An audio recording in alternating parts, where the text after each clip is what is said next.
அத்தனை செல்வமும் உன்னிடத்தில் நான் பிச்சைக்கு செல்வது எவ்விடத்தில் வெறும் பாத்திரம் உள்ளது என்னிடத்தில் அதன் சூத்திரமோ அது உன்னிடத்தில் ஒரு முறையா இருமுறையா பல முறை பல பிறப்பெடுக்க வைத்தார் புதுவினையா பழவினையா கணம் கணம் தினம் என்னை குதிக்க வைத்தார் பொருளுக்கு அலைந்திடும் பொருளற்ற வாழ்க்கையும் துரத்துதே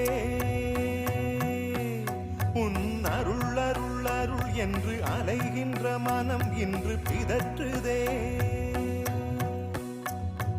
அருள் விழியால் நோக்குவார் மலர்பதத்தால்